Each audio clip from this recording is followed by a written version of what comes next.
Good evening, everyone, and welcome to the Non-Strategic Planning Committee on Thursday, the 6th of November. Okay, I'd like to start with item 1, apologies for absence and notification of substitute members.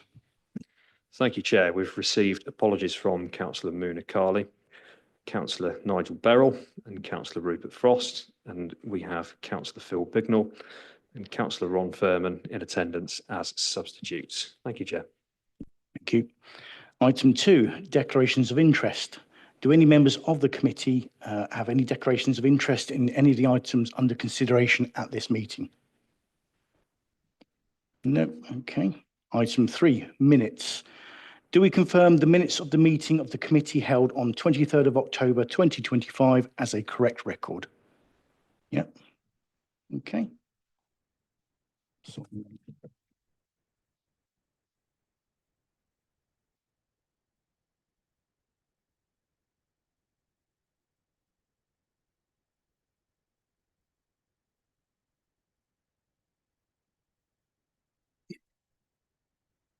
Item 4, Chair's announcements. Members of the public are permitted to film, broadcast and report on the meeting, subject to the efficient running of the meeting not being affected. Only those people who have registered in line with the committee's speaking procedure may address the committee. Members of the public are requested not to call out during the committee's discussions on any item. Anybody who repeatedly disrupts the meeting may be asked to leave.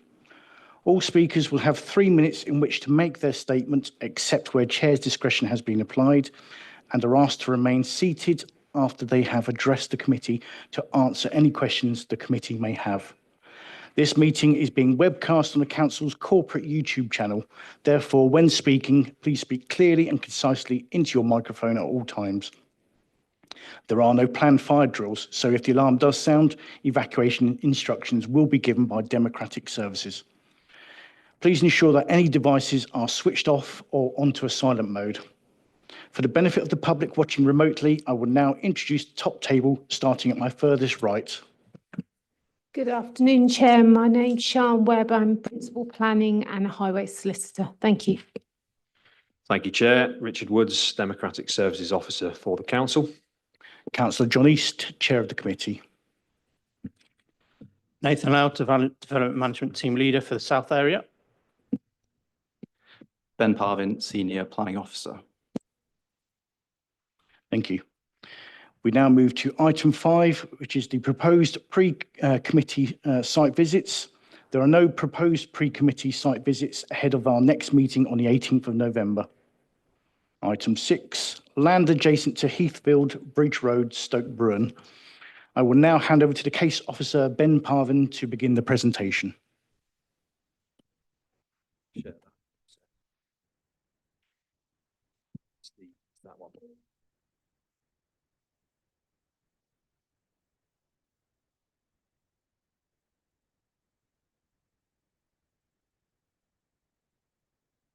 Thank you, Chair.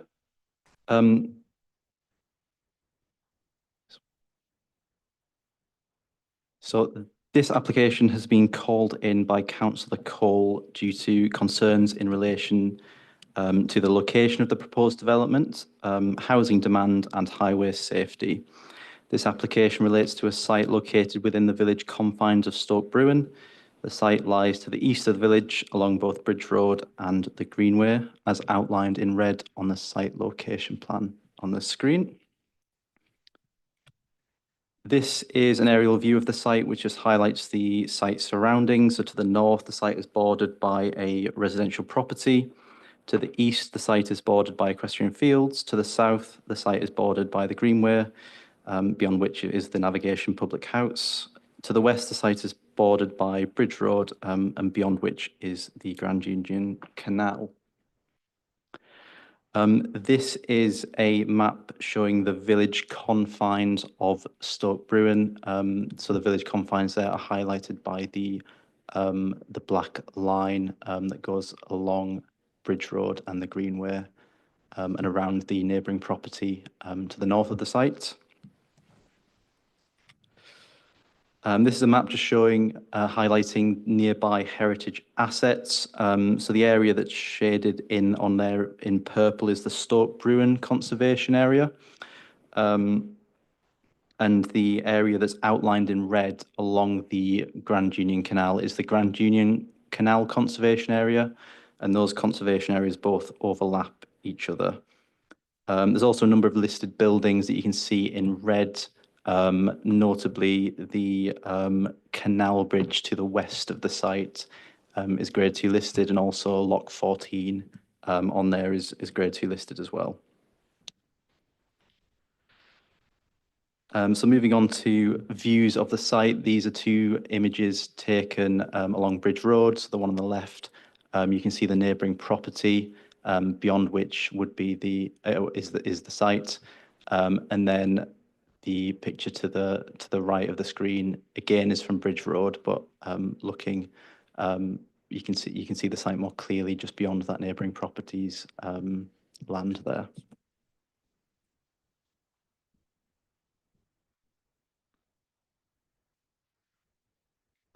Again, these are two pictures taken looking towards the site. These taken essentially from the canal bridge. So the photo on the left is looking at the southwest corner of the site. The photo to the right is looking along the greenway and along the southern boundary of the site. And then this is a photo taken a bit further along the greenway with the site visible in the distance there. And you can see the neighbouring property in the distance as well. Then we just got some photos from within the site. So the picture on the left is taken in the north of the site looking south.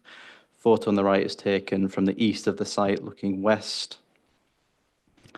And then again, so the picture on the left is taken from the south of the site looking north. And then the picture on the right is taken from the west of the site looking east. And you can see the equestrian fields beyond the site in the background. So this application seeks planning permission in principle for the construction of a single self-build dwelling on the site.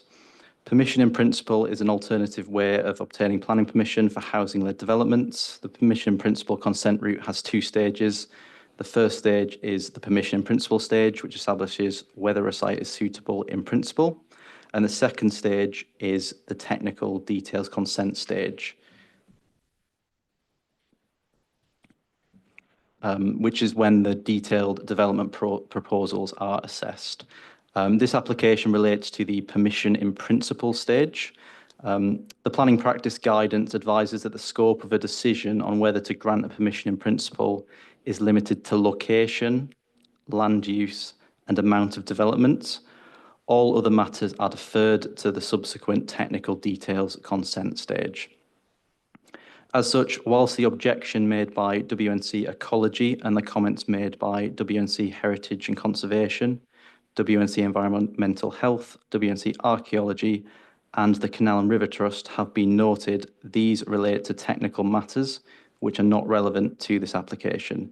These technical matters would instead be required to be resolved as part of a subsequent technical details consent application. Overall, planning officers have carefully considered the impacts of the proposed development in relation to the matters which are relevant to a permission in principle application. Following this, planning officers consider that the principle of the proposed development would accord with the relevant policies contained within the development plan. Therefore, planning officers recommend that the Assistant Director for Planning and Development be given delegated powers to grant permission for the development subject to informatives. Thank you. Thank you.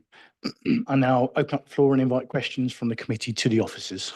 Councillor Smith. Thank you. So just to clarify, future technical details would be delegated to officers. Would that be the case if local councillors or residents or ecology raise particular concerns around the actual technical details? So if we grant permission in principle today, is everything going forward delegated to officers, even if other bodies raise concerns, or would there be further opportunities for technical details to come to committee?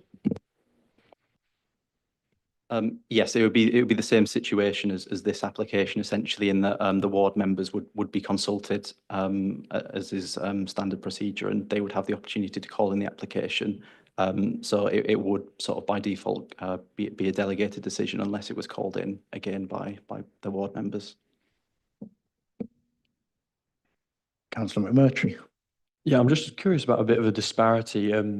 You just at the start was saying that it's within the village confines, but I'm getting conflicting messages from the parish council and Councillor Fiona Cole saying it's confirmed outside the village. So I just like to sort of work that issue out.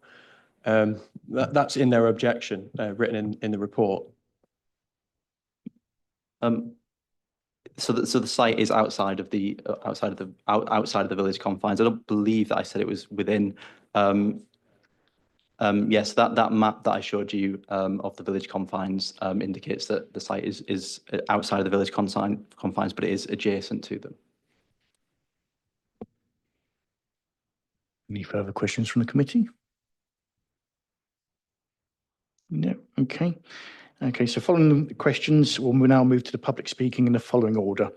David Locke on behalf of the Stoke Bruin Parish Council. So I'll get the clock. Cheers.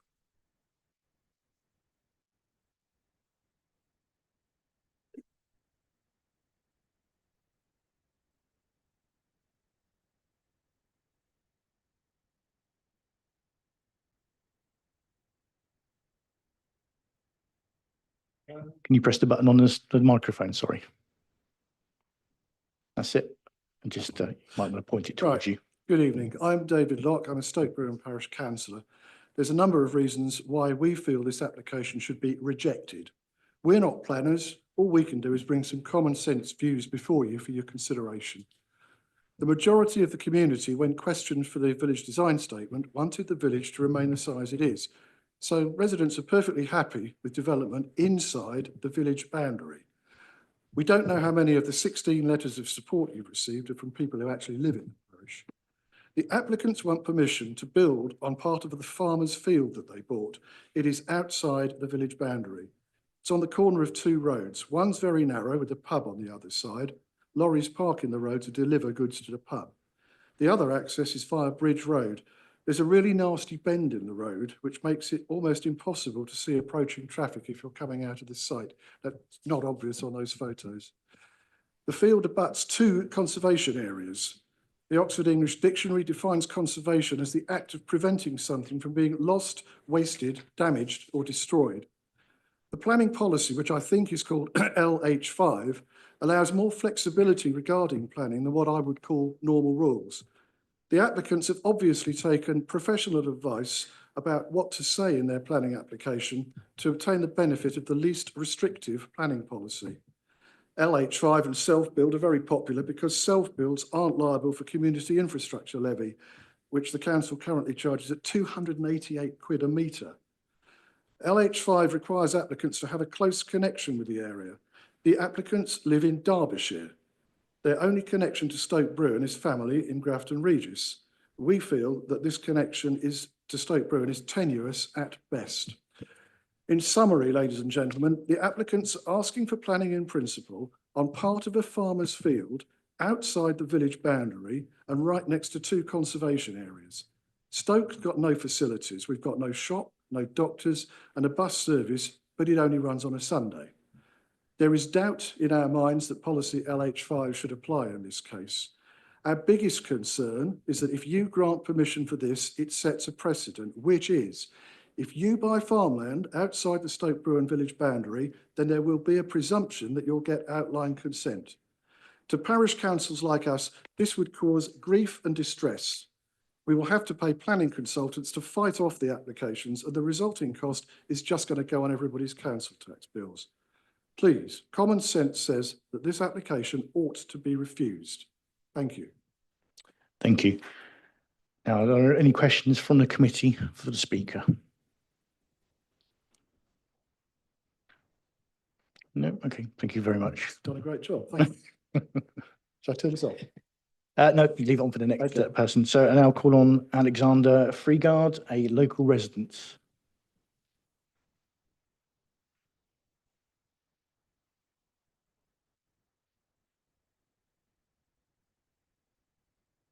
Good evening, Chair and councillors. I speak tonight in favour of the proposal and ask that you support the officer recommendation and approve the application. As you're aware, the planning in principle is just that. Is it possible to build a home on that plot? In terms of the location, it's correct to say that this property is outside the village confines. However, this application is for a self-build. Policy LH5 specifically allows for developments like this to be outside the confines. Sorry, shaky. In terms of the amount of development, the proposal is just for one house and policy compliant. For background, the applicants joined the self-build register in 2019, and they registered for one self-build property and specifically name-checked Stoke Bruin as their village of choice and no others. So in terms of being a self-build, the proposal would add to the diversity of housing stock, which supports policy S1 of the local plan, part 1, and also supports policy H1 of the joint core strategy local plan, lots of mouthful there, which I understand is catering for different needs, including specifically those with older people's needs. Moving on to the spatial strategy for rural areas, there's two bits that I particularly like about this policy. One is shortening journeys and facilitating access to jobs and services. As someone who managed a self-build many years ago now, I know from experience how many tradespeople I employed to help build the house. And I know that there's also a wide range of local skill sets who've already made themselves known who could help if this opportunity and proposal were granted.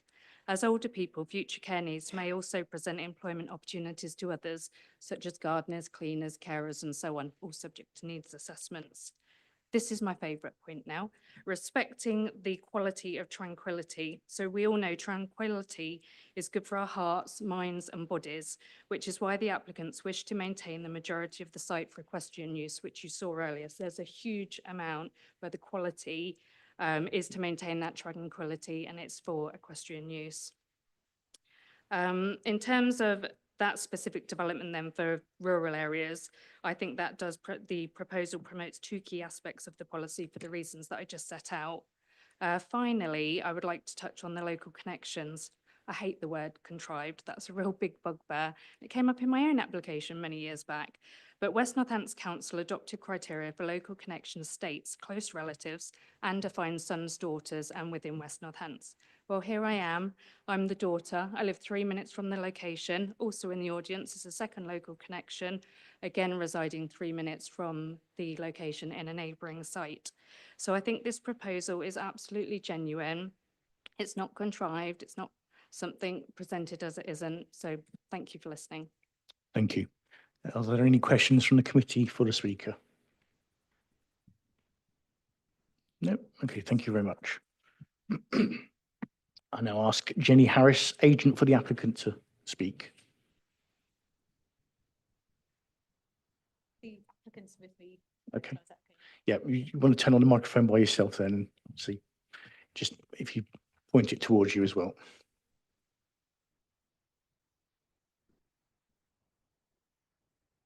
My name is Jenny Harris and I act for the applicants, Mr and Mrs Baker, as their planning consultant. This application proposes one self-built dwelling in Stoke Bruin. It's been submitted as a permission in principle application where the scope for consideration is limited to the location of development, land use and amount. The application follows two pre-application inquiries made by Mr and Mrs Baker in 2020 and 2023. Policy LH5 of the South Northants local plan includes a requirement for householders occupying a self-built dwelling to demonstrate a local connection. Tony originally lived in Cosgrove and then Grafton Regis. Susan and Tony finally lived on Bridge Road in Stoke Bruin in the early 1990s. Their two daughters and families have lived in Grafton Regis since the 1980s. Although Tony and Susan currently live in Derbyshire, they would like to relocate to Stoke Bruin and return back to the area to be near their family for health reasons. The house would be designed to be fully accessible to enable care to be provided at home, and their family are keen to welcome them back to the local area so they can offer support and assistance. The applicants can demonstrate a local connection in accordance with the Council's Housing SPD, as their daughters have lived in the South Northants area for more than 5 years. The applicants will be the occupiers of the dwelling and are therefore happy to provide a legal agreement which will be submitted at technical detail stage. The site itself is located immediately adjacent to the settlement confines for Stoke Bruin on a well-contained site. The proposal complies with policy LH5 of the local plan, which allows for single self-built dwellings where they meet a demand. As confirmed in the committee report, there is a shortage of self-build properties and therefore this application would make a contribution towards the shortfall. The National Planning Policy Framework also states that local planning authorities should support small sites for self-build housing in order to promote a good mix of sites. The applicants are keen to work with a local architect at technical detail stage to design a high-quality bespoke dwelling which would complement the character of the area. The siting, scale and materials will all be considered carefully to take account of the adjacent conservation area setting and nearby heritage assets and also the requirements of the village design statement. It's noted that the Conservation Officer raised no objections to the application and commented that a well-designed and positioned dwelling could be accommodated on the site without harm to the setting of heritage assets. The technical details application would be accompanied by full drawings, a heritage impact assessment, ecology surveys, appropriate mitigation, a noise assessment, construction management plan, access arrangements, drainage and landscaping details, and a legal agreement. In summary, this proposal for a single dwelling adjacent to the settlement confines would meet an identified need for self-built homes and would provide a property to the applicants who have a local connection. The application is recommended for approval by your officers after a thorough assessment of the proposal. The report concludes that the application is acceptable in relation to land use, location and amount of development. The applicants, Mr and Mrs Baker, respectfully request that you vote in favour of their application for a self-built dwelling this evening. Thank you. Thank you. Are there any questions from the committee? No. Okay. Thank you very much. Okay. So we now ask the officers, are there any points that you wish to come back on? No. Okay. So at this point now we sort of open the floor up to the committee to debate the proposal. Would anyone like to make a start?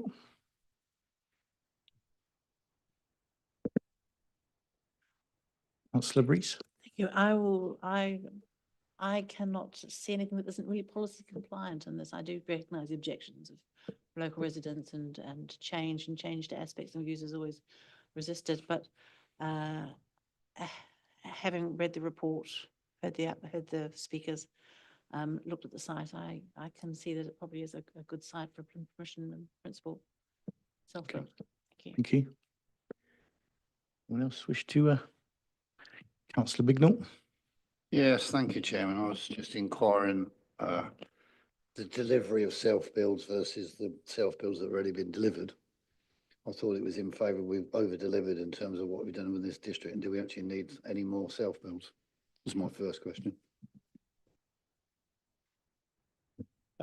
Yeah, through you, Chair. I mean, I think that's set out within the officer's report. That obviously our previous position was that we had over-delivered on our self-builds, but that's been called into question by recent appeals, which has obviously casted doubt in terms of how we monitor self-build and our numbers. And in those appeal decisions, they obviously found that there was a significant need for self-builds within the area. So that's the position that we're now adopting. With due respect, we haven't actually altered our position. I mean, I've questioned this many times, where your position is. For the last 6 months, you haven't presented a position, despite, as you say, the appeals going against the council. We still don't have a position where we're actually sure about. I mean, you haven't given me a position that says, right, we need to have more, or we don't need to have more. You don't appear to have a position. I think the position is set out within the report that there is a need for self-builds. We haven't had any recent updates in terms of recent monitoring figures that have been published by the council, but our position is that of the recent inspector's appeals, that there is a need for self-builds. So you're saying that's the council's opinion or position at the moment, is we need more self-builds? Yeah, that's the professional view of the officers, yes. Okay. Second question is access. And they're obviously, because it's a PIP, there's no detail at all on access, and the highway haven't been involved at this stage. I just think it could be tricky. That's an awful bit of road around that corner and such like. And I'd like to think that highways and both the officers get involved in detail on the way that's presented or achieved. Sorry, not. Yeah, again, through you, Chair. I mean, as part of the technical detail stage, that's when the access will be assessed. Obviously, the applicant could come in with pre-app before they submitted the application, and at that stage we could offer some informal opinion in terms of any access arrangements. So that is a possibility before the application is formally submitted. Councillor Smith. Yeah, just a couple of things. One, could we respectfully make sure that the questions to officers stage comes in clearly before the debate stage, and that's useful in terms of making sure we ask all the questions we need to of officers before we move on to debating the application. So again, just in terms of, I know one of the concerns raised was regarding the image, the view from the locks and the view from the canal. Is there any possibility that from the Inland Waterways Association, is there any possibility that at the design stage things could be put in that would mitigate that impact, and that could be something that the officers pay particular heed to? Yeah, through you, Chair. That would be a technical matter that, would need to be essentially resolved at the technical details consent stage, and we would obviously have regard to the nearby heritage assets, but essentially it would be over to the applicant to produce a scheme that was acceptable in terms of its impact on heritage assets. And then obviously the WNC Heritage and Conservation have provided a comment on the application, which is obviously stated that the scheme would need to be in keeping with the surrounding area and the surrounding heritage assets. So it would essentially be over to the applicant to produce a scheme that is acceptable in terms of its impact on heritage assets.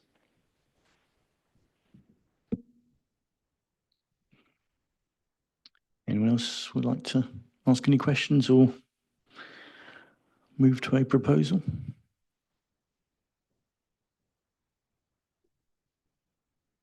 Councillor Breeze, yeah. And okay, do we have a seconder? Councillor Smith and Councillor Clark. I was just going to say it's a decision in principle, isn't it? There's nothing to really discuss until we see something later, if anybody calls it in later. So yeah, I'm happy to go along with that. Yeah, can you summarise? Okay, thank you, Chair. Just to summarise the proposal from Councillor Breeze and seconded by Councillor Smith, that is to approve the permission in principle in accordance with the case officer's recommendation, subject to the informatives set out in the report, and that the technical details will be to follow. Thank you, Chair. Thank you. Okay, at this stage, we'll now take a vote on Councillor Breeze's proposal. So all those in favour? Yep, and that's motion is carried. Thank you.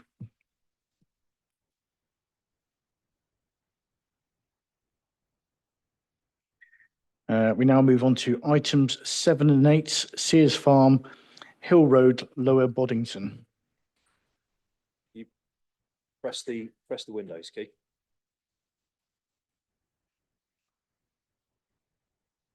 Yeah, you should be able to control it from there. Perfect.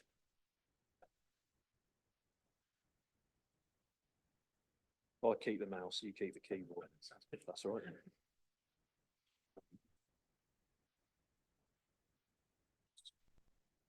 Yeah. Okay, so agenda items 7 and 8, which is a separate full planning application and associated listed building consent, will be taken together as one presentation. However, the committee shall hold separate votes for each of these items. Is that clear? Okay, I'll now hand over to the case officer, Susie Russell, to begin the presentation. Thank you. Thank you, Chair. So this is an application for planning permission and for listed building consent for Sears Farmhouse in Lower Boddington. It's to convert and extend an existing garage outbuilding into a self-contained dwelling with associated parking, turning and landscaping. So this is the site. So the whole site is outlined in blue, which shows the ownership. You can see Sears Farmhouse is the building to the left. The middle building is the old dairy building, which is the subject outbuilding. And then the other building there at the top is a carport that's existing. To the left, you can see the manor house next door, which is grade 2 listed. Sears Farmhouse is also grade 2 listed. And the outbuilding, the former dairy, is actually curtilage listed, which is why it requires listed building consent. So the significance of the principal listed building, Sears Farmhouse, is a mid-18th century farmhouse. The significance is being in its age, vernacular construction, former use, survival of historic fabric, form and features. And the curtilage listed dairy's significance is due to its age, traditional construction and form, ancillary use and close association with the grade 2 listed farmhouse, although it does have some interest in its own right. So on the drawing there, you can see the long red track. That's actually the separate access that would be used by the outbuilding, the new dwelling, and the existing farmhouse building would use the existing access at the front there at the opposite end of that red outline. So this just shows you the context. So the site is actually outside of the settlement confines. I've outlined on the right, I've outlined the outbuilding in red there. And on the left, it's a smaller scale photo just to show you the aerial view of the village, which lies to the southwest.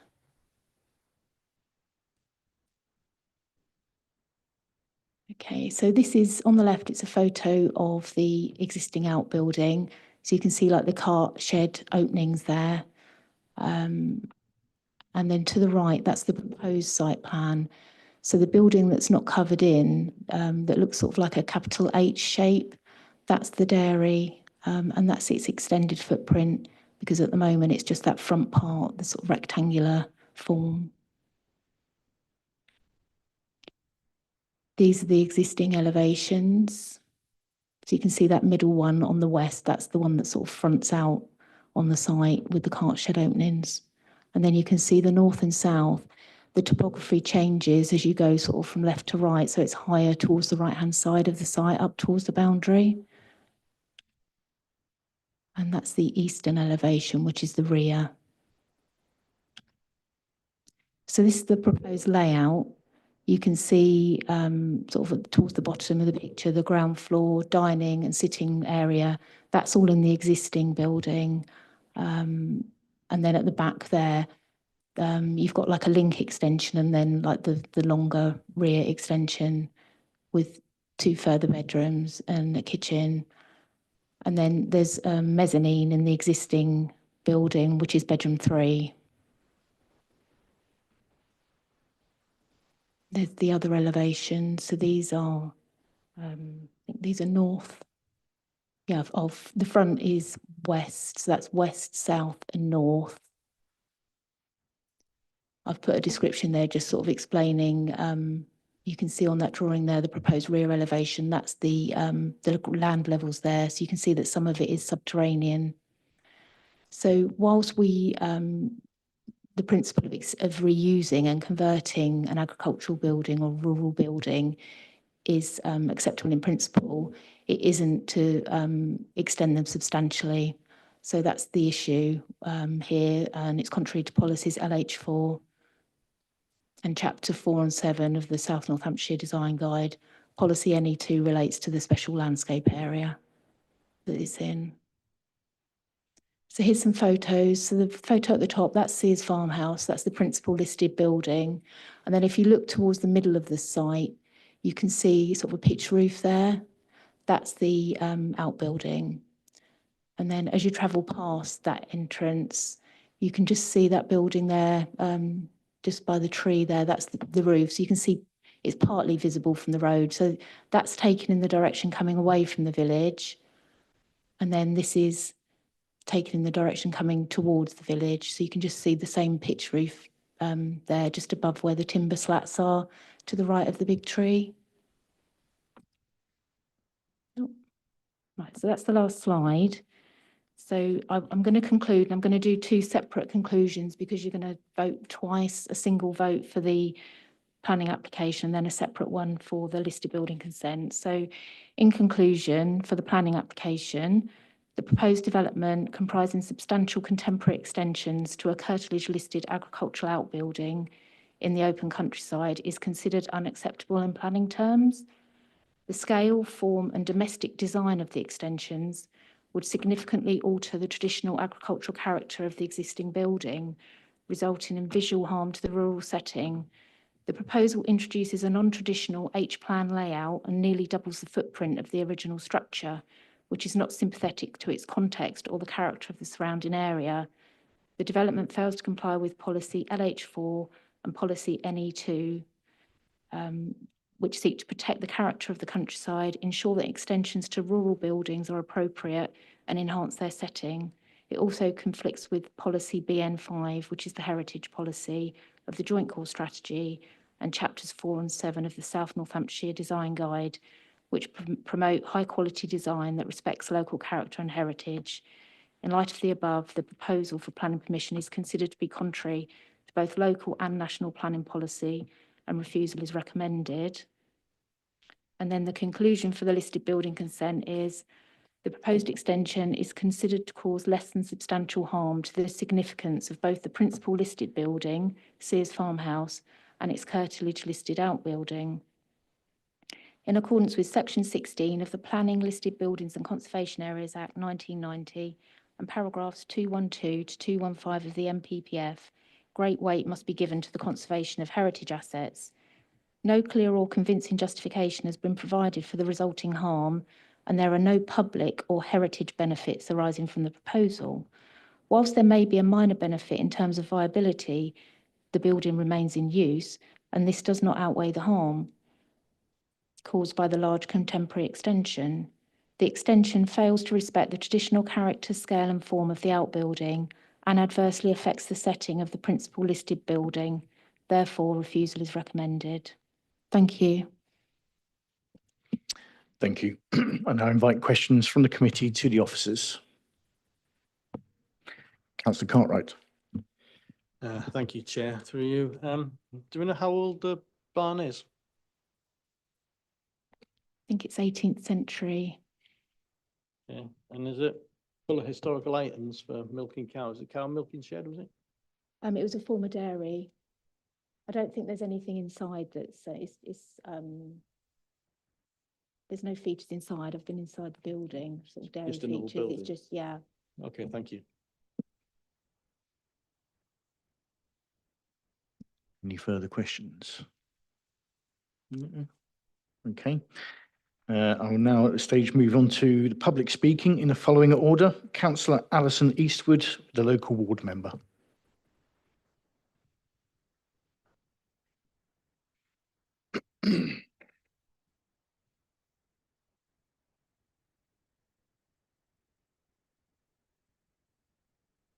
My name is Alison Eastwood. I'm one of 3 local ward members for Rural South Ward. I happen to be also the chair of WNC. Application 225-22414, Sears Farmhouse Barn Conversion, Lower Boddington. The applicants are long-term residents of Sears Farmhouse, have demonstrated exceptional care in restoring the host dwelling, as outlined in the design and access statement. This same attention to detail will be applied to the proposal barn conversion, a modest extension which aims to create a self-build retirement home. This proposal enables the applicants to remain within their familiar village community while releasing a larger family house to the market, supporting local housing needs. The design is sympathetic to the barn's agricultural character, retaining its original form, roof pitch, detailing and openings. The extension is deliberately modest, subservient, and constructed using local materials in keeping with the vernacular. The scheme works harmoniously with the site's topography. The rear extension is largely subterranean, obscured by the slope and the existing building, and will appear as a smaller barn behind the original, consisting with historic farmyard layouts. The visible frontage and character of the barn are preserved with minimal glazing and limited loss of historic fabric. And importantly, the extension is positioned away from the nearby listed building and will not be seen in the same visual context. The county's policy supports the reuse of redundant and underused buildings, particularly where it secures the future of historic structure. This proposal ensures the curtilage listed barn remains in active use and well maintained. While the design guide is referenced, it appears outdated given the evolving planning context, including the government-led Class Q prior approval process, which now permits barn extension. This well-designed, low-impacted scheme creates a unique home within the village without encroaching on open countryside. With no objections from the statutory consultee or the neighbours, and supported wholeheartedly from the parish council, the proposal contributes positively to rural housing provision. I thank you. Thank you. Are there any questions from the committee for the speaker? No. Okay, thank you very much. My pleasure. And I'll call on Stephen Allenby Briggs, the applicant.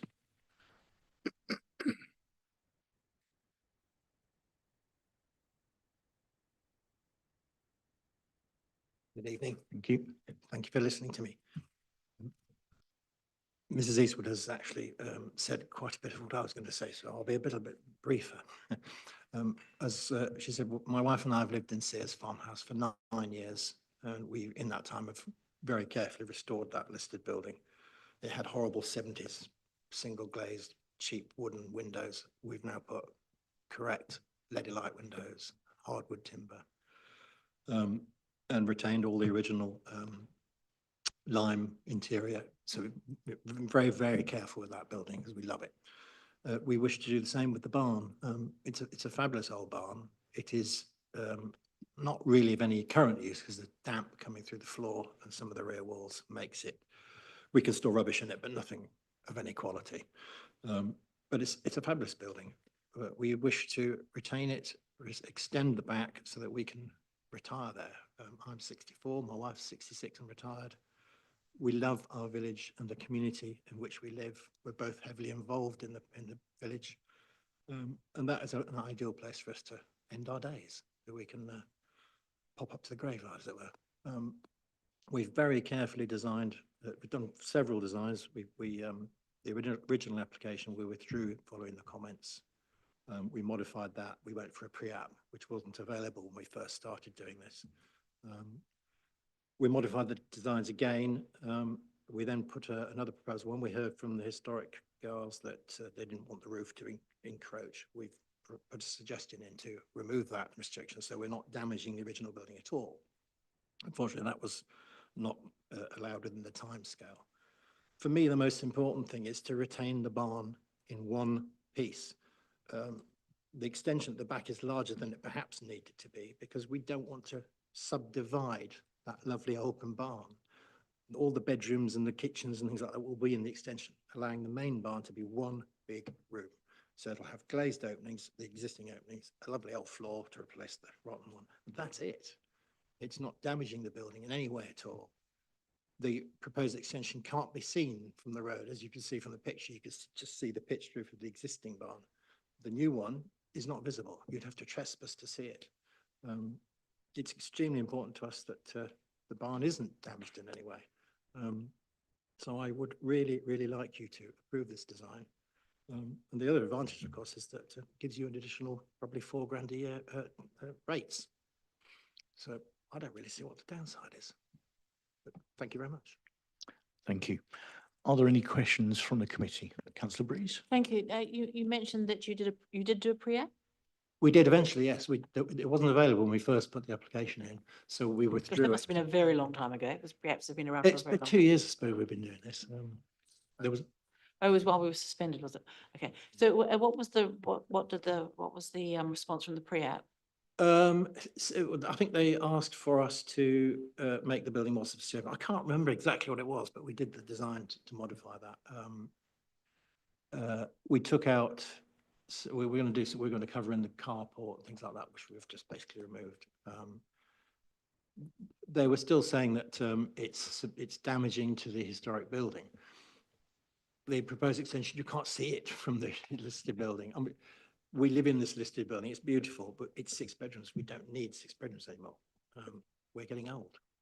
We want ground floor. Thank you. So we tried our best to make the best of it. Okay, any further questions?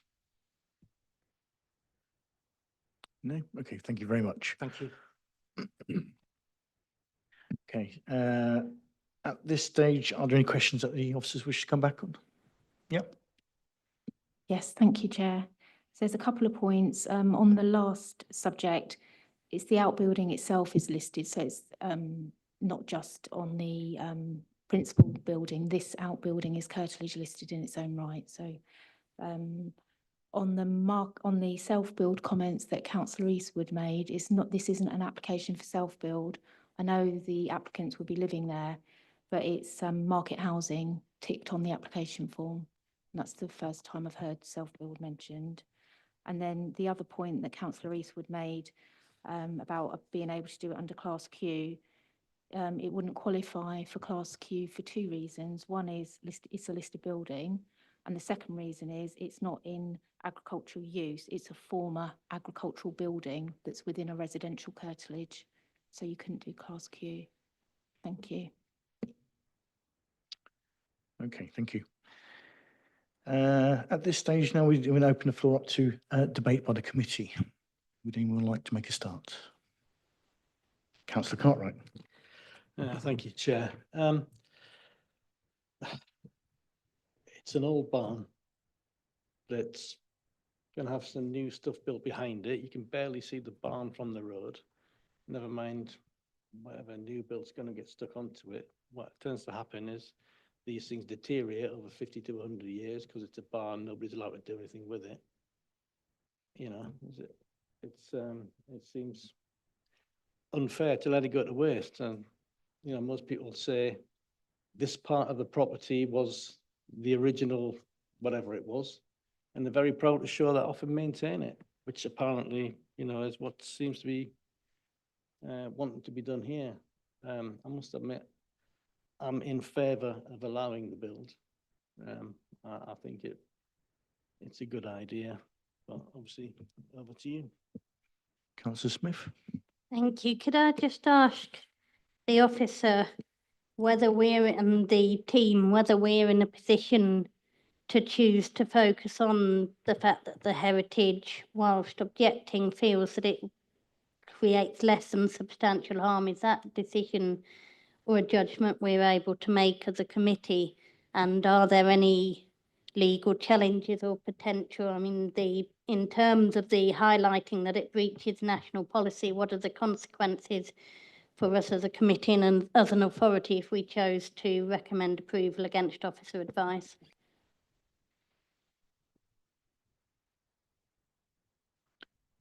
So yeah, through you, Chair, obviously the proposal as assessed by the officers and by the heritage team is that the harm to the heritage assets would be less than substantial in accordance with the NPPF, and there is a presumption against development as set out within the NPPF. Less than substantial covers quite a wide range of harm. So in order to achieve substantial harm in the NPPF, it would result in a total loss of any heritage assets. So you'd look at demolition. So everything broadly that isn't demolition comes in less than substantial. In accordance with the NPPF, we have to consider what are the public benefits arising from that harm and whether those public benefits are outweighed by the harm to the designated assets. And we're of the opinion that the benefits are largely private and not public benefits, and the public benefits are very little and don't outweigh the harm. Councillor Cartwright. Yeah, through you, Chair. Yeah, thanks for the clarification there. However, it's privately owned. I don't know what the benefits are to the public now. It's not laid out as an old milking shed with, you know, three-legged stools and somebody from the village giving hammering tongs every day. I think even if a farmer wanted to get a herd of a 50 or 100 beast, I don't think this building could be used today. It's in the wrong location as a milking shed. They'd have to build a new one, put modern machinery in there for milking. It's not viable. I think nobody's seeing it now. And as I said before, 50 to 100 years, it tumbles down because nobody does anything with it. And somebody wants to use it and live in it. I think, you know, it's less than substantial harm, and we're getting a new property out of it that's bringing it back to life. I'm struggling to see a real objection to this. Through you, Chair, if I could just come back on some of those comments, just because you might not be able to see it from the public domain doesn't mean to say that we could, you know, we just approve everything. You know, there is harm to the heritage asset, which has to carry significant weight as set out within the NPPF. I'm sure there are multiple uses of this building within the residential curtilage of the property that would be acceptable, such as, you know, domestic uses or other such uses. Councillor Bignell. Yeah, thanks.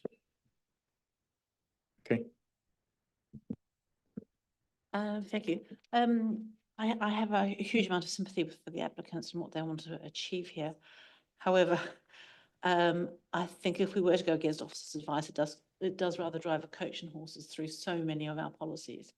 If you consider the last application we've just done, which is a self-build, and we see the resistance to self-builds even on the edges of villages, creating a new dwelling. This is creating a new dwelling in the open countryside, and throughout certainly England, there is a presumption against ad hoc new dwellings in the open countryside, unless there are very, very strong reasons why we should. My other problem with this one is the scale of the proposed extension in relation to the lovely, it is a lovely building. However, what is proposed in terms of the new extension is completely out of scale. And whether it can be seen from the public domain, I think is not particularly relevant. It's there has always been clear policies about extensions to historic buildings being scale, and I think this must be what 120% increase in the size of the existing building, which if it was normally it would be what 50% we would allow in this area, extensions to an existing building. So there are many reasons why I feel I could not accept this, much as my sympathies do lie with the applicants. But in terms of, you know, the history of planning in West Northamptonshire, it is consistent officer advice that this should not be allowed. Okay. Councillor Cartwright. Thank you, Chair.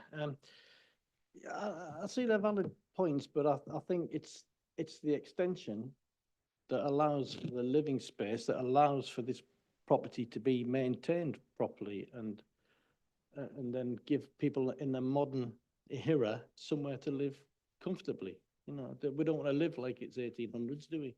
You know, there has to be somewhere like that maintains the building. The extension is what allows for that, I think. Councillor Bignell. Yes, I agree with my colleague, Councillor Cartwright, that it's a matter of balance and the amount of harm caused. And it may be hard to identify public benefit as such.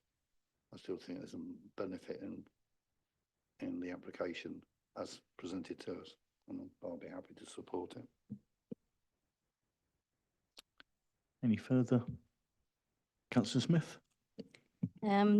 Just really having listened to the debate, to echo the concerns raised by Councillor Breeze, I think whilst we can understand the circumstances that are happening with this particular application and why the will is there, I think the precedent in terms of what we're trying to do in terms of protecting listed buildings, protecting our approach, protecting the way in which we address listed buildings within West Northampton, the rural areas in particular, it could set a really dangerous precedent and be quite hard to defend if we wanted to protect other heritage assets going forward. So I would be inclined to support the officer's advice. Okay. Any further comments? Councillor Cartwright. Thank you, through you, Chair. Just to say also that we're looking at local benefit and public benefit. All the local people who have to deal with it. I mean, look at the site if they can see it. You know, all the local people around the area that will have any possible connection to this building are all in favour of the build. Yeah, the parish council, the owners, the ward councillors, everybody's in favour of this for the sake of an old cowshed. I can't other than support the build and go against the officers in this case, in this instance. Councillor Bignell. Yes, thank you, Chair. All this talk about precedent and such, like every application we have come in front of us should be judged on its merits and not on what's happened before or whatever. We have a set of plans in front of us, we have a report, we can see on its merits. We let this one go through, it's not going to open the floodgates for every house in this county to be changed. I think it's dangerous to talk about precedent. Councillor Smith. So just one further comment on that. It is one of the complexities I found of planning that whilst each case is on its own merit, equally bodies such as the Planning Inspectorate and those investigating the validity of decisions will talk about other decisions made. The planning officers take into account the outcomes of previous appeals. We have that in a number of applications where statements are made. It should be noticed that this has happened, and I feel I completely respect the views about on its own merits, but we have to recognise that equally there is a context which is also looked at, which might affect our ability to defend decisions made in the future if that context was taken into account by, for example, a planning inspectorate. Councillor Cartwright. Yeah, thank you, if I may, Chair, thank you. But valid points there, but I think in this instance, what you're going to end up with is a pile of rubble that used to be an old cow barn if we don't allow development on this, and that's going to benefit nobody. I think in this instance, I don't want to set a precedent for everything, you know. There's no history other than it's an old cow barn. You know, it's not Oliver Cromwell slept there while he was planning the attack on, you know, Charles I. It's an old cow barn. It's past its use. This brings it and keeps it alive. As far as I can see, that's the way I'd be likely to vote, as far as I'm concerned. Thank you.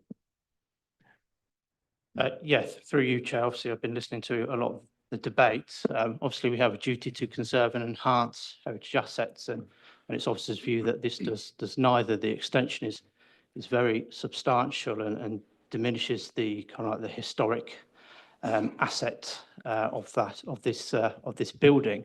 Obviously, we're not saying no to any form of adaptation or extensions to the building, such that it may be viable to have some smaller extension to allow it to be a private dwelling house. But what we're saying is that the extension which is proposed is very significant, and as such, it conflicts with policies, not just in terms of heritage policies, but also the in-principle policies which relate to reuse of buildings if they're sympathetically extended. And also bearing in mind that we are also in a special landscaped area, and there are policies within that relating to ensuring that development is sympathetic to this special landscaped area. Councillor Cartwright. Thanks for that clarification, and through you, Chair. This extension, while seemingly of a size, is submerged underground, a lot of it, from the drawing that was presented earlier on. So they're not trying to overpower the building that was there. Just to make it fit for modern living, I think. Unless anybody can convince me otherwise. Are we going to, Councillor Smith? I'd like to propose we accept the officer's recommendation. Okay, do we have any seconders? Councillor Clark? Okay, can you summarise? Thank you, Chair. So to summarise the proposal from Councillor Smith is to accept the officer's recommendations as set out in the report, which is for the refusal of planning permission. We will need to take a separate vote for the listed building consent if this vote is carried. If this vote is not carried, we won't proceed to that vote just yet until we've determined what's happening with the full planning permission. But over to you, Chair, for the vote. Thank you. So can we see a show of those in favour of Councillor Smith's proposal? Those against? 5. And abstentions? 2. So that motion is lost and has fallen. That vote is lost. Okay. So do we have a counter proposal? Councillor Cartwright? Thank you, Chair. I propose that we allow the build to go forward. Okay, do we have any seconders? Councillor Bignell? Through you, Chair. So before we move to the vote on this, obviously, you're proposing an approval of the planning permission. So our motion would be to approve the application contrary to the case officer's recommendations. And what we would also need to do as part of that motion is delegate authority to the officers to agree a set of conditions with the applicant to facilitate the delivery of that planning permission. Officers, do you have anything to add to that before we put that forward? Yeah, no, happy for us to delegate in terms of conditions. I'm not sure if members have any conditions in mind, or if they're happy for officers to propose a list of conditions to agree with the applicant. Okay, there are any conditions? Councillor Bignell? Yeah. Okay. Okay, so can I see hands in favour of the motion passed by, or the proposal by Councillor Cartwright? Those against? Abstentions? Okay, that motion's carried. Thank you. Can now move to the listed building application. Sorry.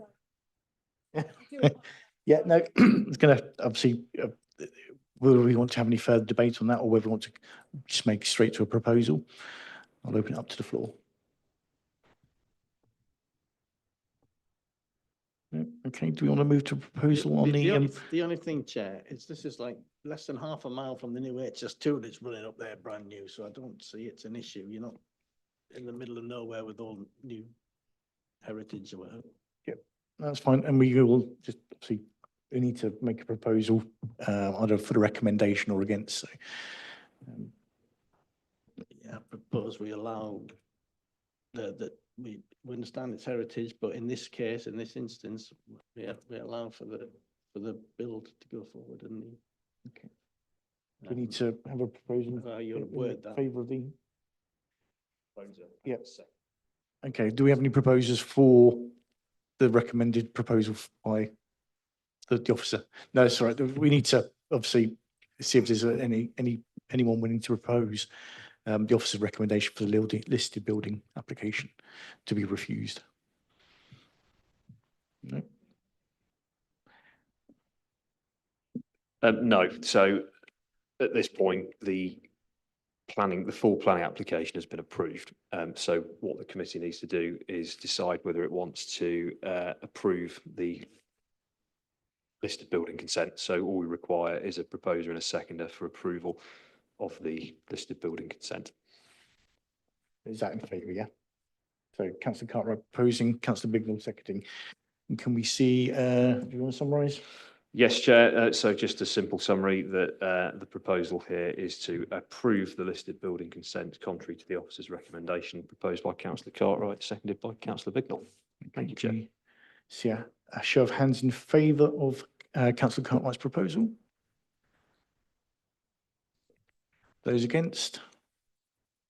Any abstentions? And that's carried. It's approved.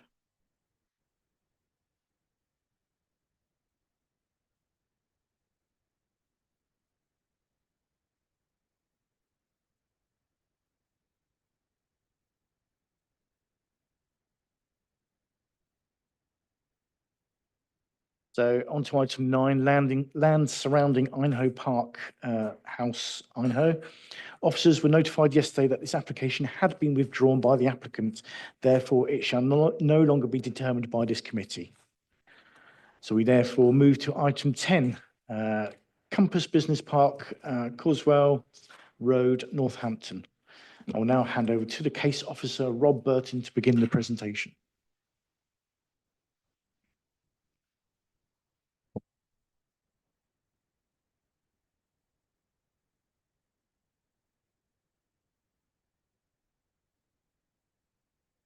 Thank you, Chair. So 2025-1579, full, Alcura House, Caswell Road, Northampton. Proposed redevelopment of the site to provide employment floor space for a flexible range of uses within use classes EG3, B2 and B8.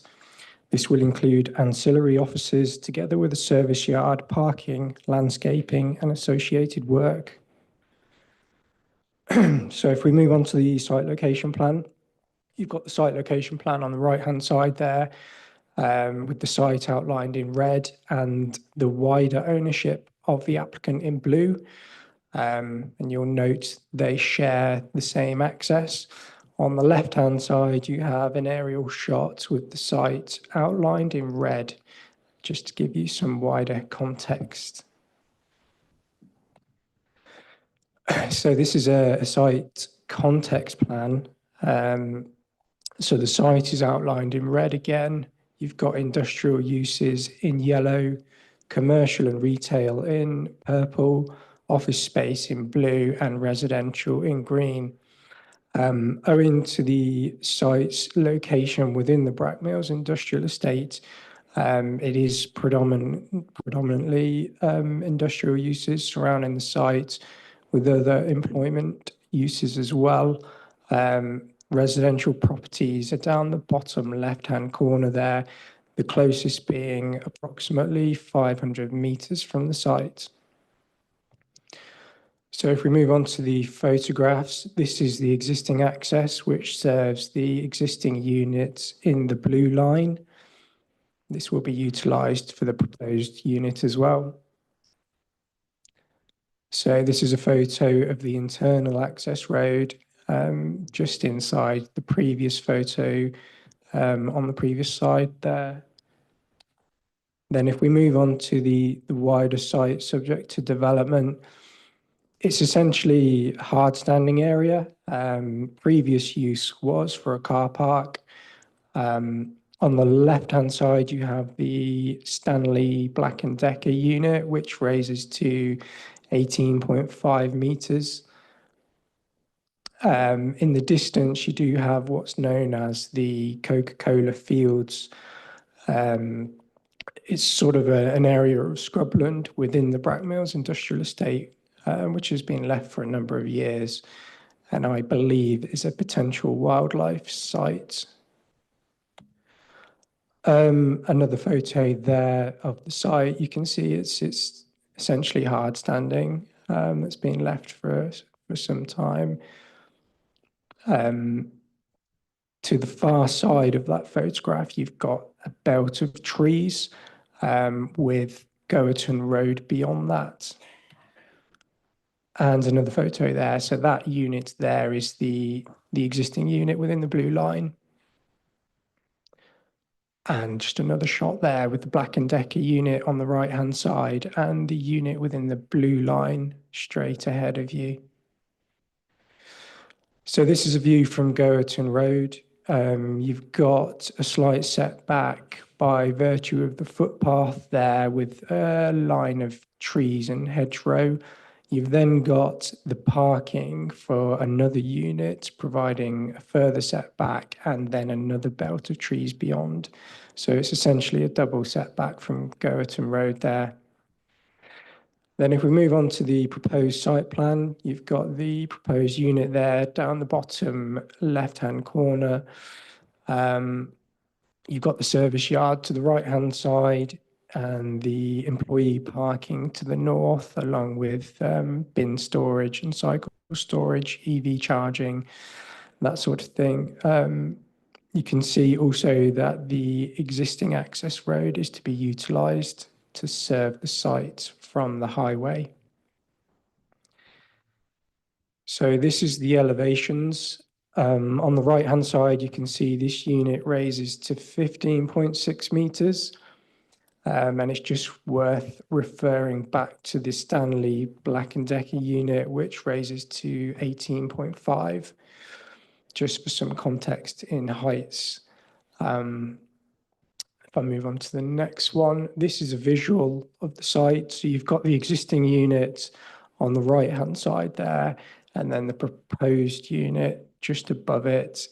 It is substantially higher, but as referred to previously, the Stanley unit is higher still, and the proposed unit is not considered excessive at 15.6 metres. It's a fairly standard height.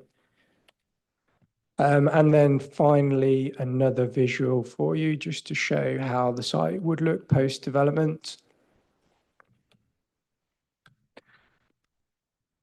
So ultimately, it's an industrial unit proposing industrial uses or storage and distribution within the Brackmills industrial estate where such uses are supported within the development plan. Overall, officers consider that the development complies with the development plan as a whole, and there are no material considerations which indicate otherwise. Therefore, the recommendation is one for approval, subject to the conditions and Section 106 agreements as set out within the report. Thank you, Chair. Thank you. And now open the floor up to the committee to ask any questions of the officers. No, okay. There are no public speakers on this item, so we move straight to debate. Councillor McMurtry. Yeah, I mean, there are no objections to this. I agree with officer's recommendation. I can't really see any material considerations that would stop us from doing this. No one's raised objections. There are design officers and economic development in support. So on balance, I think it's appropriate. And I'd be happy to propose. Okay. Do you have a second of your proposal? Councillor Cartwright. Okay. Do you wish to summarise? Thank you, Chair. The proposal is to approve the application in accordance with the case officer's recommendation, subject to the conditions set out in the report. Thank you, Chair. Thank you. Okay, we'll take a vote on that for Councillor Cartwright's proposal. All those in favour? It's unanimous. Okay, that's carried.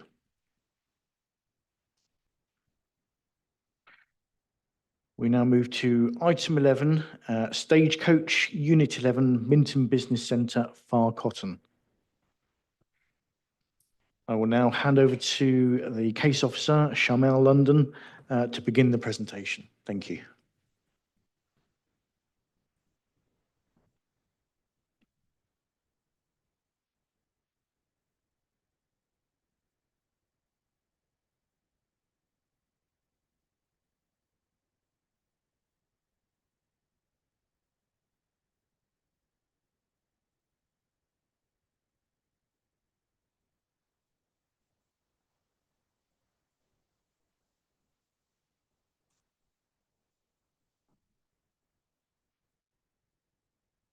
Evening, members.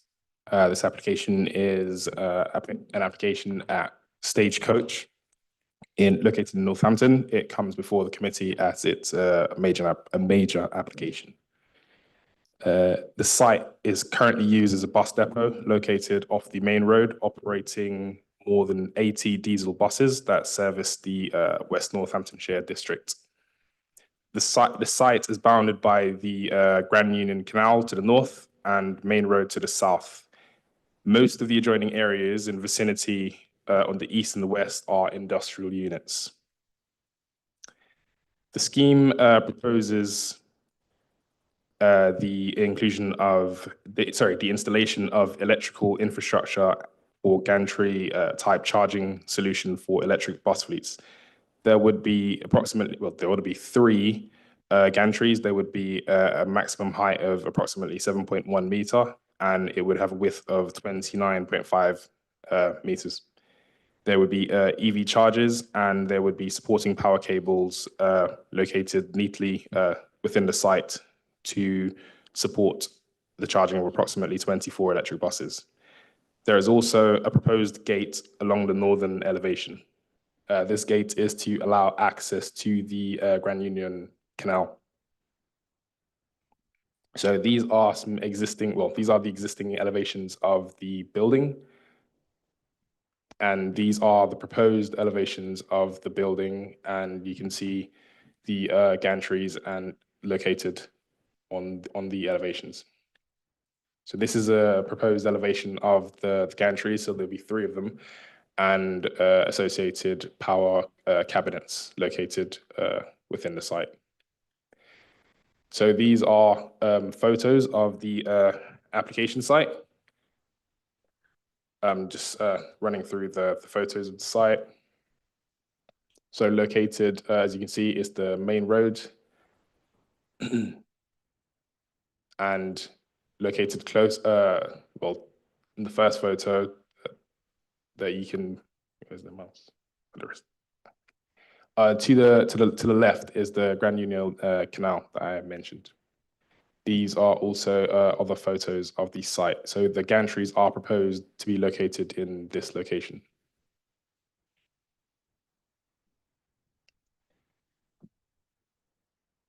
Okay, so while we do note that there could be some concerns in regard to fire, it should be noted that this is a matter that would be dealt with by building control and not by planning.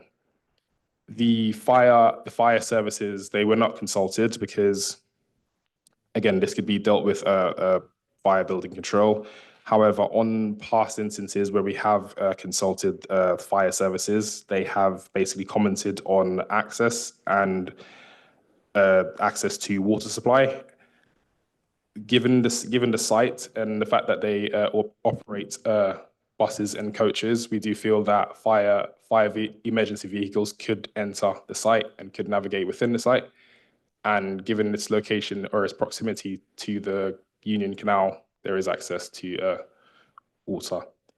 In addition to that, the applicant has submitted some details, which basically they have demonstrated that the proposal would be compliant with electrical design, open air. It would be an open air siting, and there would be clear emergency procedures, controls consistent with the relevant EV charging guidelines, which are national. Also, the applicant has basically demonstrated to the LPA that Stagecoach does operate an array of bus depots around the country, to which there have been no concerns in regard to fire. As such, considering all, as the proposal would result in social, economic, and environmental benefits, coupled by the fact that fire safety is a building control matter, officers urge members to agree with the recommendation for approval. Thank you. Thank you. Now open up the floor to the committee if they want to ask any questions of the officers. Councillor Bignell. Yes, thank you, Chair. Back to the fire. You say it's a building control concern. Could you explain that a little more deeply? Because it confuses the hell out of me, because one of them things goes up, it got burned for about 3 weeks. And it's a major problem. Yeah, so before development can commence, they would need to get building control consent. So at building control consent, they can also consult fire services. So they would need to basically get building control consent, which fire is looked at. fire safety is looked at. So I'm still not clear why it's building control, not planning, because I mean, if you have a warehouse, do you say you go to building control for fire problems there? In regard to why it's not a planning material consideration, we would only, at development management stage, we would only consider the access and the design, and again, the fire safety would then be looked at building control stage. I mean, it is a stipulation or something that they do need to adhere to prior to commencement of development.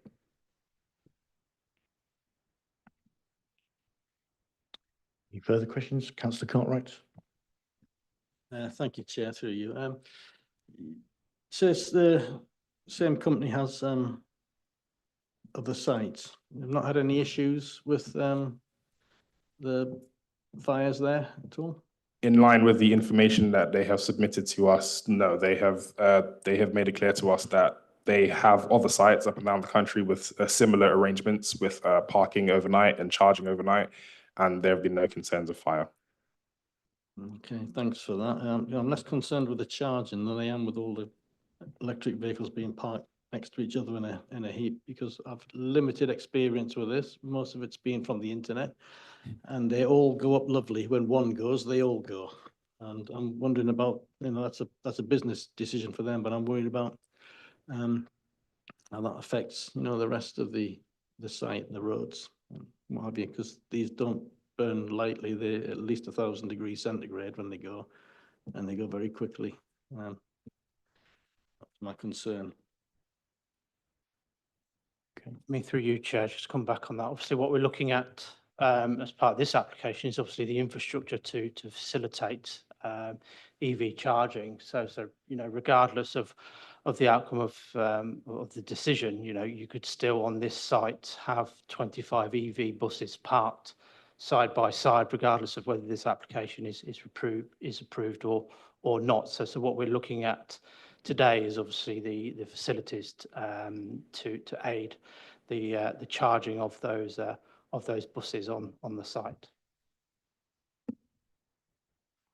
Councillor Bignell. So you're suggesting at no time we can condition how these buses are parked up with zones, because they go off in the toxic gases of these, poison half of Northampton. It's a massive risk. And if you've got them, as Councillor Cartwright says, parked next to each other, burn for months. Sorry, Councillor, are you asking if we can, sorry, can you repeat? I'm saying, all right, at this point it's building control, but can we condition how they put the buses in the place, or was that down as a commercial decision to the operator? Do we have any control over that? That's what I'm looking for. Yeah, through you. I mean, obviously it's as existing, there's no conditions or controls restricting how they park. So, you could have LEV charging buses side by side parking all together at the moment, unrestricted. And I think it would be unreasonable to put a condition on to say, and I wouldn't even know how we would word such a condition in terms of separation distances between buses to ensure that they don't all combust. So you're suggesting there's no national standard into the way these things are A, charged, B, parked, or 3, operated in this situation? I find that hard to believe there's no overall control in terms of the way they're effected. Obviously, there's separate guidance and separate regulations which aren't covered by planning, as we've already mentioned, in terms of building control. And there's also obviously a code of practice with regards to EV charging installations that they'd have to adhere to. So there are obviously separate legislations and regulations outside the planning remit that they'd have to adhere to and be controlled by. So who would be responsible in ensuring those regulations are adhered to then? I wouldn't know, in all honesty. But we have no say of it here. I mean, it seems very open-ended to me that we can't say anything here, and there are some regulations around, and you don't know who looks after them. It all seems a little bit open-ended somehow. I mean, through you again, obviously, we're looking at the infrastructure to facilitate EV charging on the site. There's nothing to stop all the EV buses parking on the site, regardless of what happens with this application, and they could go off site and get charged elsewhere, but still park side by side on the site. So obviously what we're looking at is just the infrastructure and the facilities to obviously charge the vehicles on the site. Yes, I understand that. I'm not getting the assurance that there's another level that's looking after this particular conundrum, shall we say. Through you, Chair. It's worth remembering as well that the Fire and Rescue Service have investigatory and enforcement powers with regards to fire safety matters. So if there were fire safety concerns on this site, then the Fire and Rescue Service could pick that up and investigate that, and they have their own investigatory powers to do so. Yeah, I'm just happy that somebody's going to do it. I'm just worried this seems a bit open-ended, and I know what we're trying to say here, but it worries me that we're just letting it float past us, that was all.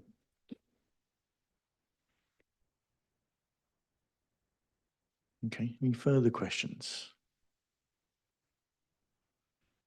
No, okay, there's no public speakers on this item. So again, we are back to debating or proposals.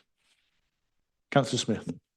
Yeah, I think it's a positive application that enables us to make our public transport more environmentally friendly and facilitate public transport in a way that doesn't contribute so significantly to emissions, which is a really important part of the work we need to do to tackle climate issues and to improve air quality in the town. So I think that it's a positive application. I'm sure that the fire safety aspect will be covered by the company, who will have their own safety mechanisms in place and the need to protect their business. I'm happy to propose we approve the officer's recommendation.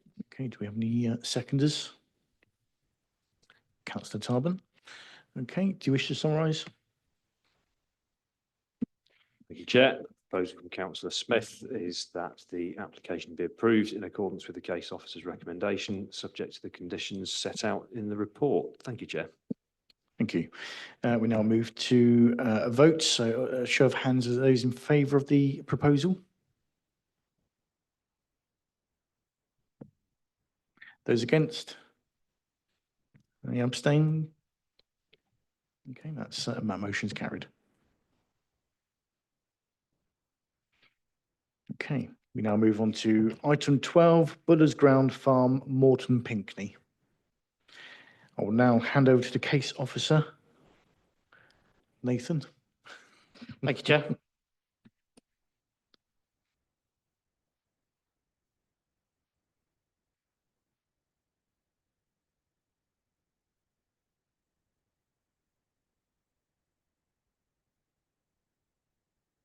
Thank you, Chair. So this application before us this evening relates to a variation of condition associated with the reserve matters approval granted in 1971 for the erection of a farmhouse. This reserve matters approval followed an earlier outline permission. A material start was made on site before the expiration of the consent, which lawfully preserved the planning permission. As a result, the applicant can retains the right to implement the original planning permission at a future date.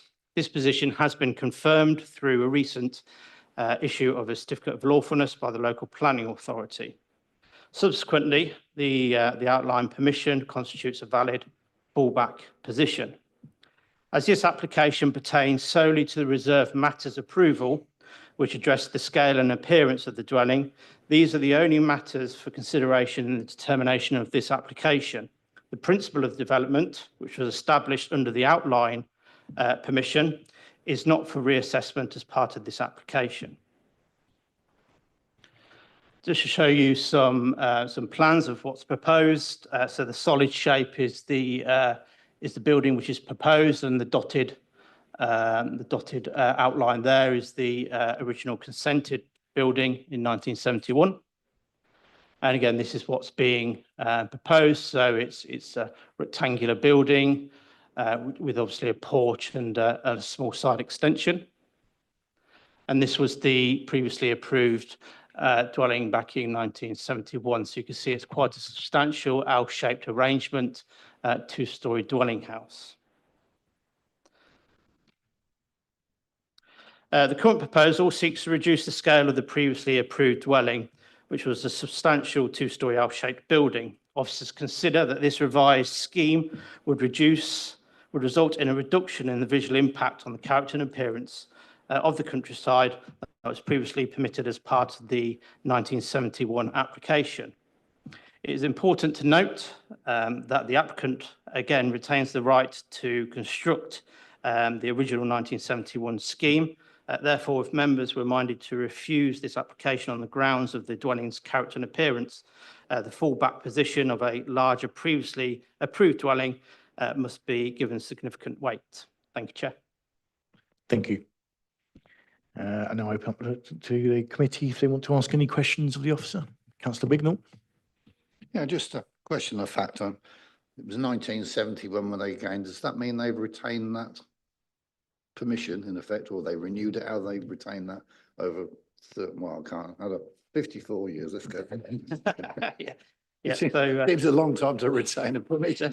yeah. So yeah. Just can you explain the legalities? That's Yeah. all. So before the permission expired, they obviously made a start of the planning permission. So they demolished the previous farmhouse and constructed the accesses, which constituted a kind of like a material start of the planning application. So that's how they managed to preserve and retain that original planning permission, such that they could come back at a later date and implement it. Do they not? Sorry, supplementary question. Do they not have a period of time having started? They've got to finish by. No, I'm not trying to unfortunately. be objective. I'm just interested in the law around this one. That's Yeah. all. No, information. the conditions on the planning consent only relate to the period in which it has to be implemented. Any further questions from the committee? Councillor Cartwright. Yeah, through you, Chair, thanks. Just for clarification, we're to agree the new smaller building, otherwise they can just carry on and build a larger building. That's the option. That's correct. Their fallback position is still to build the larger building. Thanks for it. Okay, are there any further questions? No. Okay, we will now move to public speaking in the following order. Claire Poulton on behalf of Moreton Pinckney Parish Council.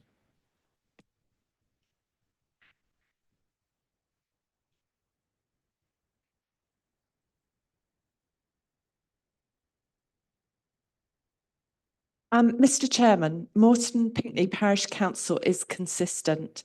We believe developments in open countryside should not be approved unless there is strong agricultural tie, as such developments change the character of the countryside around Moreton Pinckney. We have already recommended that 3 houses in open countryside are not approved, and we want to be fair to everyone. This application is for a residential property in full open countryside with no agricultural tie. The background to this property is long and complex. Just a year ago, this applicant asked for a planning permission to build a house. He specified that it would have a smaller footprint than the original application, but it would no longer have an agricultural tie. This was refused. So he has now returned to ask for the application to be attached to the 1971 planning application that was approved at the time. However, we would like to remind you that this planning application remains building a residence in open countryside not associated with agricultural activity. The parish councillors have a number of concerns. This will set a precedent for other people who have already applied for planning permission for development in open countryside.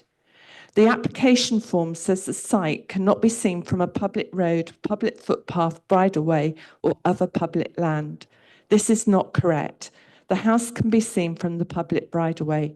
The house will be 10 metres away from the bridleway with no hedge, just a stone wall less than 1 metre high.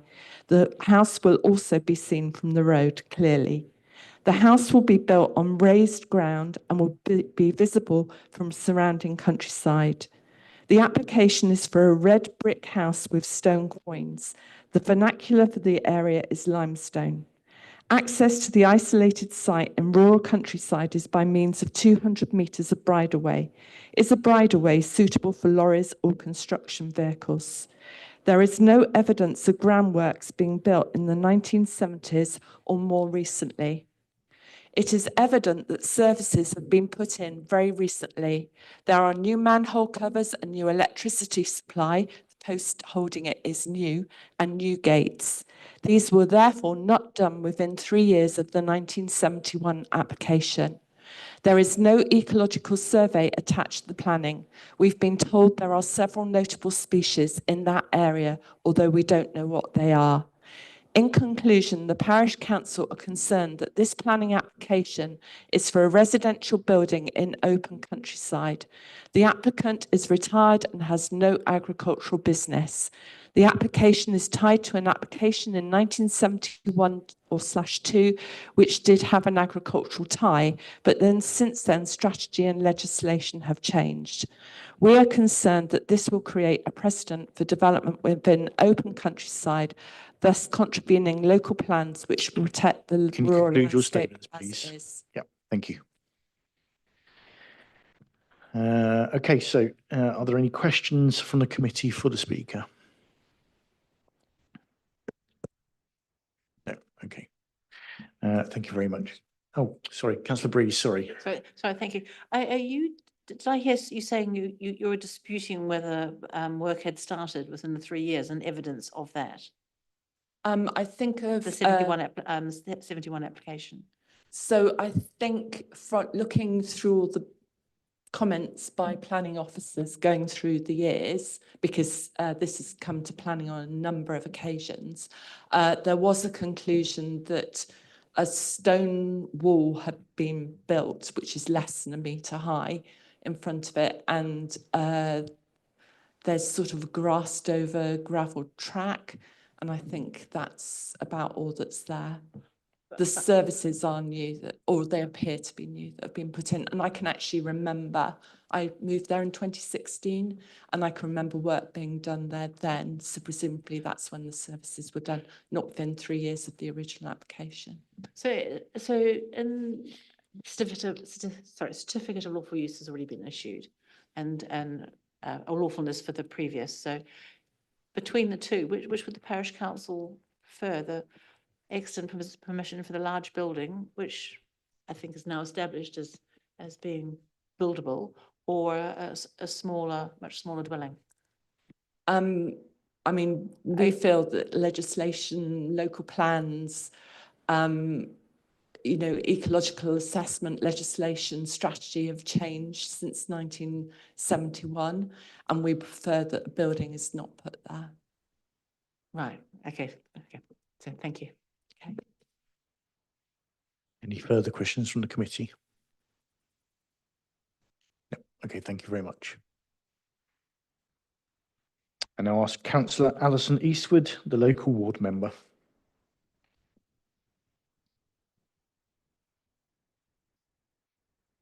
Chairman, councillors. I speak tonight not as a member of the village or the parish council, but I need to declare we live in Moreton Pinkney. So I come here as a ward member tonight. Objections have been raised by Moreton Pinkney Parish Council with concerns focused on the proposal's location, planning history, and design impact. The site lies, as we've heard, in open countryside south of the access trap, where an open side agricultural building currently stands. Although permission was granted in the early 1970s for a farmhouse with agricultural ties, construction was never completed. The current application proposes a reduced scale dwelling, but previous attempts to secure certificates of lawfulness, 2 of them were refused, raising questions about the legitimacy of the agricultural tie. The proposed dwelling would prominently be sited on raised ground, visible across the landscape. Key considerations such as biodiversity, net gain, ecology, and drainage to a septic tank were not addressed in the original of 1971 application, but should now be subject to modern planning conditions and surveys.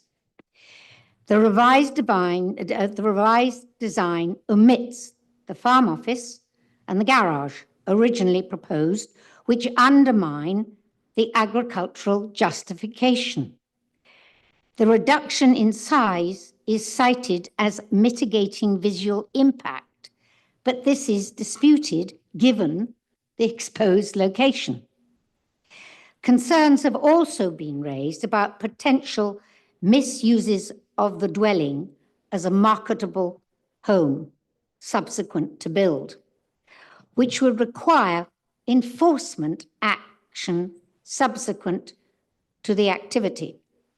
The resubmission appears to exploit a loophole. Just for the record, I have discussed this with Samantha Taylor, who is the officer in charge of this application, and the agricultural tie is viewed as a lacking in validity. I thank you. Questions? Any questions? Councillor Breeze? Sorry, yeah, the agricultural tie is lacking in validity, the original agricultural tie. There was an original agricultural tie. You are aware that there have been several applications for this property without the agricultural tie, all of which never came to council but were rejected. I think Ben Parvin was the officer at the time. And subsequently, rather to our surprise, they came back again, this time realizing that if they put in an application possibly for a smaller building, which would perhaps be acceptable, it could be linked to an agricultural tie. But we don't believe that agricultural tie has a validity. Oh, so you're disputing the agricultural activity that would Yes. go with the tie? Yeah. Okay, thank you. Thank you. Any further questions from the committee? No? Okay, thank you very much. Not at all. Pleasure. I now call on James Painter, the applicant.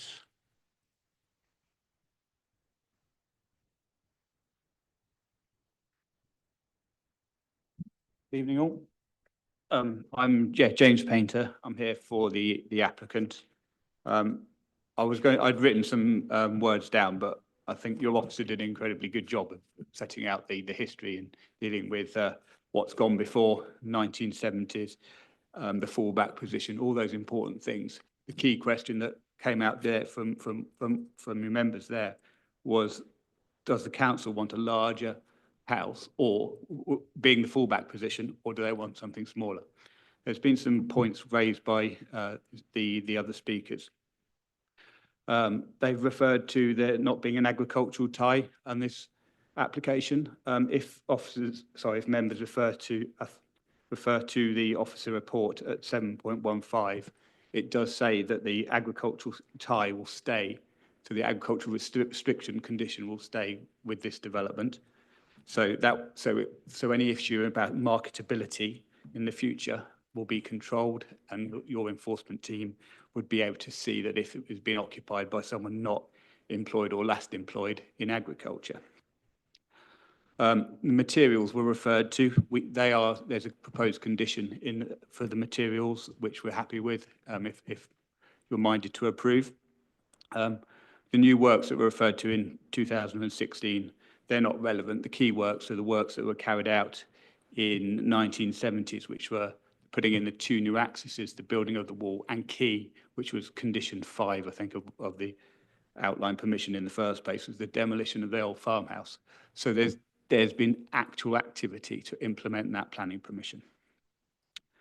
I struggle with the legitimacy point about whether the certificate of lawful use is valid or not. In my opinion, it is fine, and your officers have come to the same conclusion as well.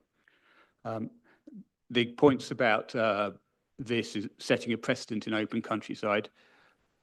There is policy in favour. We've heard this evening of other houses being approved in principle in open countryside within the authority. Because concern about setting precedent, that's not a planning issue. The fallback position is key here, that we could build tomorrow, the much larger house, which actually is about 50% larger. The footprint, that is about 50% larger than the new dwelling that's proposed, or the replacement dwelling that's proposed. So from a point of view, from a landscape, a visual impact point of view, we're wholeheartedly side with the officers. We think that's a much improved situation, and we hope that you can support the application as well. Thank you. Thank you. Are there any questions from the committee for the speaker? No. Okay, thank you very much. At this point, are there any points you wish to come back on? Yes, just to come back on a few points. Just to confirm that, yeah, as part of the outline consent, there was a condition on there which obviously restricts the occupation of the dwelling to those limited to persons employed or last employed in agriculture. This application doesn't seek to change or alter any of those conditions as part of the outline consent. All it's seeking to do is to change the conditions pursuant to the reserved matters approval, which is relating to the character and appearance of the dwelling. With regards to, I've heard comments made about no ecological surveys being submitted, but there's no requirement to, because this is in relation to the reserved matters application, which only considers the character and appearance of the dwelling. So all of those technical matters, such as ecological matters, the principle of development, they were all assessed and determined as part of the outline application, which established the principle of development. And all this application seeks to do is to vary the reserved matters application. And just to confirm that, yeah, the CLUID is obviously been granted, which obviously confirms that they did make a lawful start of the 1971 planning permission, and therefore they could return and construct and implement that permission further and complete it at any point. Thank you, Chair. Thank you, Nathan. Okay, so we now move to debating the motion. So Councillor Bignell. Okay. Could you explain how we judge the agricultural link of an inhabitant in that particular building? How do we do that for existing and future inhabitants of that building, please? Well, we wouldn't be able to consider that tonight. That's not for consideration tonight. But once the dwelling is built and occupied, there is obviously a condition on there which obviously restricts its occupation. And should someone occupy that dwelling who's not employed or last employed in agriculture, then that'll be a matter for planning enforcement to investigate and take action against. Yeah, so I was talking about once it's built, but you say employed or last employed. Yes. So if they were a farmer 50 years ago or whatever, then they have that link. Is that what you're suggesting? I mean, there's no definition in the kind of like the condition as to how far back you go in terms of employment records as to when they were last in agricultural or not. But it is still quite a commonplace condition that we use in terms of any dwelling that's linked to any agricultural business, that we would still put such a condition on to ensure it's only occupied by those who are employed or previously last employed in agriculture. And I think obviously I say last employed, so you couldn't be kind of like a farmer 50 years ago and since then you're working as a planning officer or something like that. It obviously says last employed. The last point, I'm just trying to understand this. So going forward, any future occupants need to demonstrate that, and that condition, if I call it that, always remains with that building. Is that what That's correct, yes. Okay, thank you. Councillor Zoe Smith. And thank you. Also, question. When the local plan was drawn up, particularly with regard to not building in the open countryside, would this existing planning permission have been taken into account as part of the investigations around the local plan? Obviously, the local plan at the time is quite a long time ago. So I'm not aware of what policies were around at that time. However, obviously, because of the restrictive agricultural occupancy condition on the outline consent seems to imply that that at the time that the outline permission was granted, there would have been like restrictions in terms of what you could do in terms of development within the countryside to warrant such a justification for such a condition to be implied.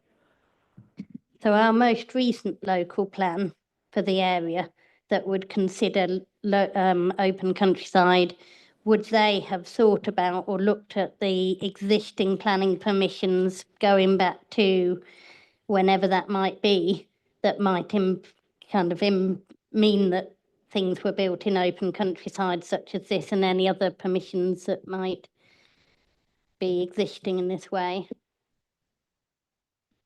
I mean, if a new dwelling was an application for a new dwelling in this area was applied for, then we would still look to see whether it meets any rural exceptions in terms of, you know, the linkage with regards to any agricultural business. So in terms of our local plan now, we would still, for this area, still insist that it meets kind of like a rural exception site in terms of what our local plan says. Councillor Cartwright.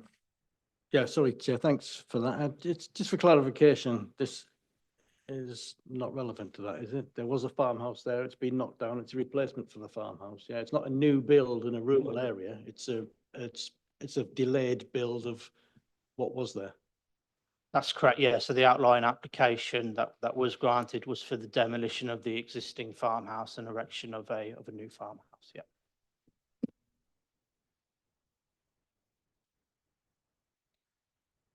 Anyone else wish to add anything or make a proposal at this stage?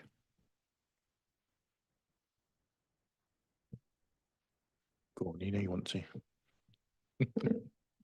I'm happy to Councillor propose Breeze. I'm happy to propose to accept the officer's recommendation. Okay, do we have a seconder for? Okay, Councillor Cartwright, do you wish to summarise? Thank you, Chair. Just to highlight members' attention to the recommendation in the report, it states that the Assistant Director for Planning and Development be given delegated powers to grant permission for development subject to conditions, and it also says / and subject to a section 106 legal agreements. I'm gathering that that's an error in the report, so there's no section 106 associated with this. That's correct, there's no 106. Thank you, Chair. Through you, I can summarise then that the proposal is to accept the officer's recommendations subject to the conditions set out in the report. Thank you very much. Can I see a show of hands in favour for Councillor Breeze's proposal? Those against? Any abstentions? Okay, that motion is carried. Thank you. Okay, item 13, urgent business. There are no items of urgent business, and our next meeting will be held on Tuesday, the 18th of November at 1 Angel Square, Northampton at 6 p.m. And this will be chaired by Councillor Cartwright. Thank you.